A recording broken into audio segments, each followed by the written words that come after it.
Yo la famille, je vous souhaite la bienvenue sur ma chaîne, Briche FCB.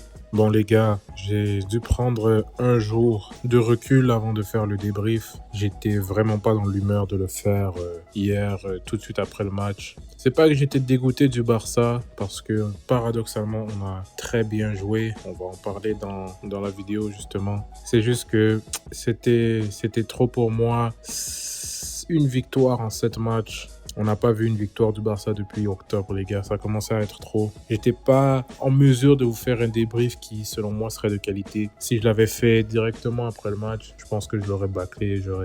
Il y aurait beaucoup plus d'émotions qui parleraient. Bon, je sais que peut-être dans les débriefs à chaud, c'est ce qu'on recherche. Mais je sais pas comment vous dire. J'étais pas dans l'humeur, les gars. Et comme on le sait, il faut faire les choses par passion, par envie. Là, c'était pas le moment pour moi. Donc là, on va aborder ce match.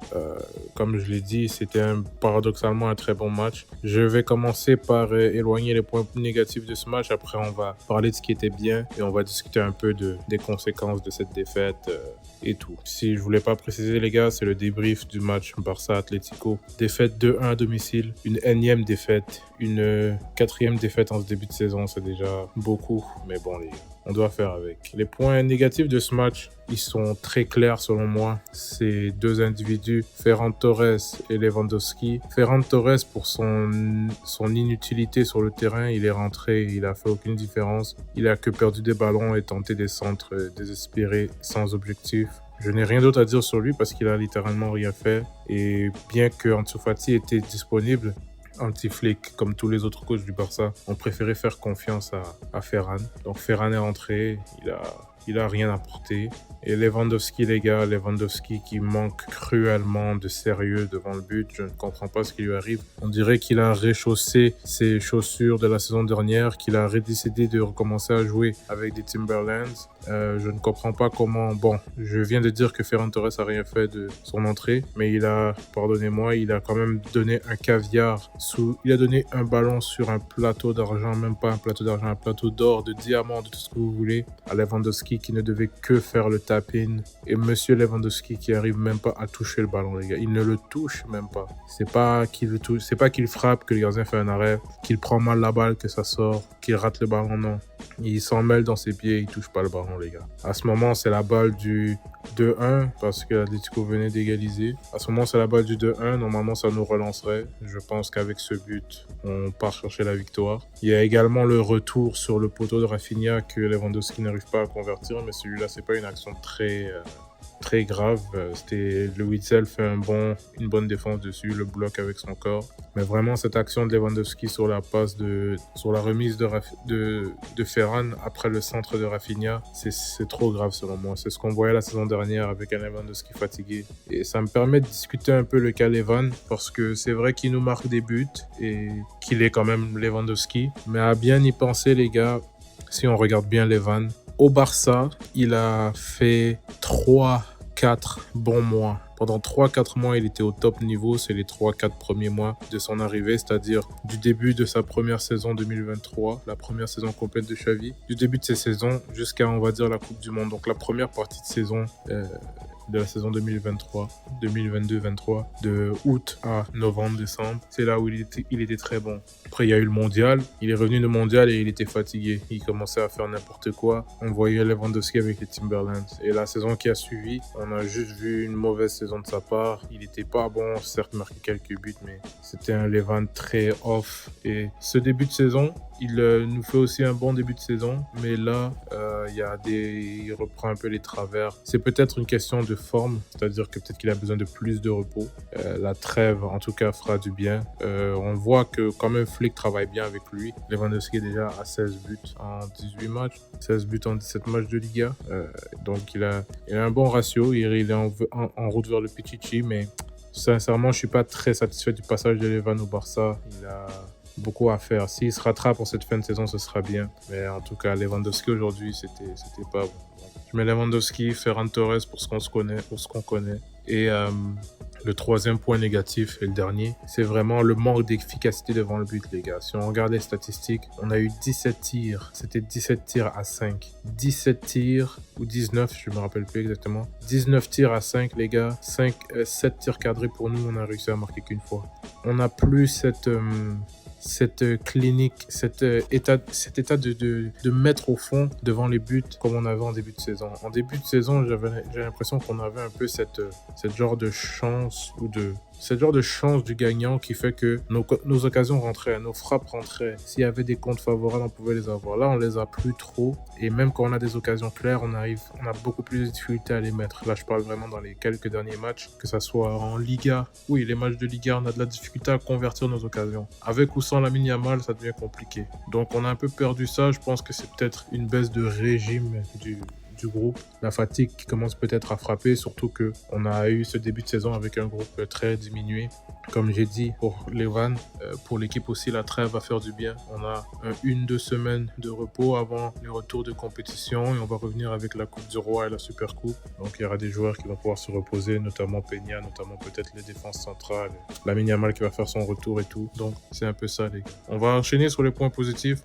Paradoxalement, j'ai beaucoup aimé ce match, les gars. Je sais que c'est bizarre à dire, mais on a très très bien joué. Et comme Flick l'a dit en conférence de presse d'après-match, il a dit que c'est comme ça qu'il veut que le Barça joue, c'est comme ça qu'il aimerait. C'est ce qu'il a vu aujourd'hui, c'est ce qu'il veut implanter au Barça. Et je suis d'accord avec ça parce que j'ai vu un match très abouti collectivement, défensivement et offensivement, au pressing, au contre-pressing, la ligne de jeu qui était impeccable aussi. On a très très très bien joué selon moi. Seulement, on a subi le cholismo, les gars. Le cholismo vit toujours. Le cholismo n'est pas mort. Le cholismo, les gars. On a subi ça. C'est une rare défaite face à l'Atlético à domicile. On a très bien joué pourtant. Et Pedri, les gars. Pedri qui sort une masterclass aujourd'hui, qui va être mise dans l'ombre à cause de cette défaite. Mais le match de Pedri aujourd'hui, ça aurait pu être un match référence pour sa part. Et ça, c'est indépendamment du fait qu'il marque. Juste son match, sa gestion du milieu de terrain, sa gestion des tempos, tout, les gars. Il est dans la forme de sa vie, j'ai l'impression. Il est au meilleur niveau qu'on a jamais vu, Pedri, depuis qu'il est au Barça. Il est très très bon, il a de très bonnes jambes, sauf que depuis les 2-3 derniers matchs, on perd des points, 2 défaites à domicile, 2 matchs où Pedri est homme du match, qui n'aura pas la reconnaissance qui lui est due. Et ça, c'est dommage, les gars. Donc, les points positifs, c'est vraiment le fait que c'était un bon match. C'était normalement le genre de match que tu veux faire contre les gros qui permettent de gagner. Normalement, tu imposes une certaine domination. Une domination de A à Z. Mais, encore une fois, le plan du cholismo qui a marché.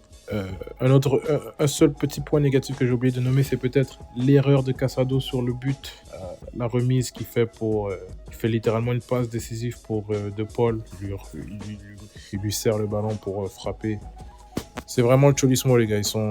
Ils grappillent les quelques occasions qu'ils auront dans le match et ils les mettent au fond. Mais si ce n'était pas de cette erreur de Casado, et bon, à la fin, on pousse et ils nous prennent en compte l'entrée de Sorloth, exactement calculée par le Cholo. Et ça, j'ai pas envie d'en vouloir à personne, c'est le genre de choses qui arrivent. Quand on pousse, qu'il n'y a plus de défenseurs, Rafinha qui rate une passe, et après on part en contre, on se prend ce but. C'est dommage, les gars. Pour la Liga, là maintenant, on va être à 5 points du Real, à 5 points de l'Atlético provisoirement, et dans l'éventualité où ils gagnent leur match en retard. À 5 points de l'Atlético et à 4 du Real Madrid. Donc, c'est perdu. On a perdu notre grande avance qu'on avait. On aurait pu être au moins à 9 points du deuxième. Là, on est à 5 points du premier.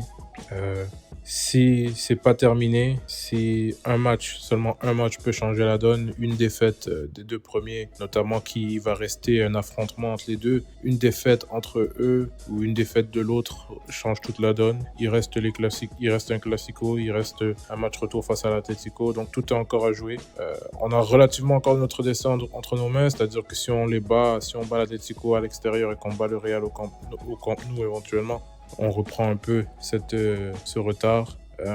C'est pas encore mort, les gars. Il reste toute une moitié de saison. On vient de faire une moitié de saison. Il en reste une deuxième. Et je suis très très confiant face au fait que le Real va perdre des points, que l'Atlético va perdre des points.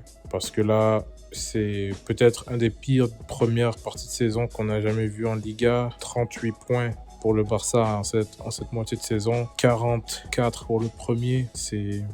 c'est un bas niveau. La course est dans un relatif bas niveau cette année. Mais comme je vous dis, un seul faux pas relance le tout. Nous, on doit se concentrer, ne plus perdre. La trêve va nous faire beaucoup de bien. On va récupérer beaucoup de joueurs. On récupère Araujo qui va être de retour. On va récupérer Lamine qui va se reposer, qui va pouvoir jouer. Des joueurs qui vont reprendre du rythme. Fati qui va sûrement jouer en Coupe du Roi.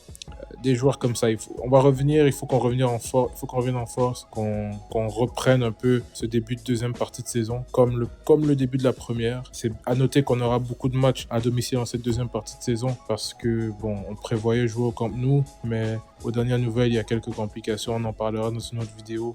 Et c'est ça, mon message final, les gars, c'est que c'est pas terminé. Il y a encore beaucoup à jouer et il faut pas baisser les bras. Il reste 50% de la saison encore à faire en championnat. On peut pas très facilement, mais c'est encore très abordable d'aller chercher le titre. Ça dépend vraiment de nous et de notre capacité à réagir. Et justement, moi, je suis optimiste face à ce genre de défi parce que c'est un truc qu'on a besoin en tant que groupe, en tant que club, Flick en tant qu'entraîneur, d'aller chercher ces victoires-là, pas étant seulement on est premier toute la saison. Il faut quand même se battre pour un championnat et ça va être une opportunité d'aller se battre pour ce championnat. Donc les gars, c'était ça un peu pour moi. Je vous laisse mes liens pour mes réseaux sociaux.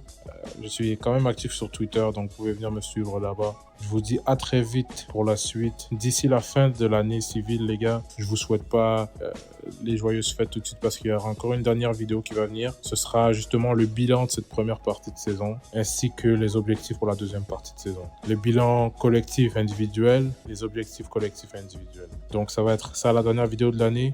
J'en profiterai à ce moment-là pour vous souhaiter de joyeuses fêtes et tout. Donc je vous dis à très vite les gars. Et comme on le sait tous. Visca el Barça! Visca Catalunya! Visca el Barça, sempre. Visca el Barça i visca Catalunya!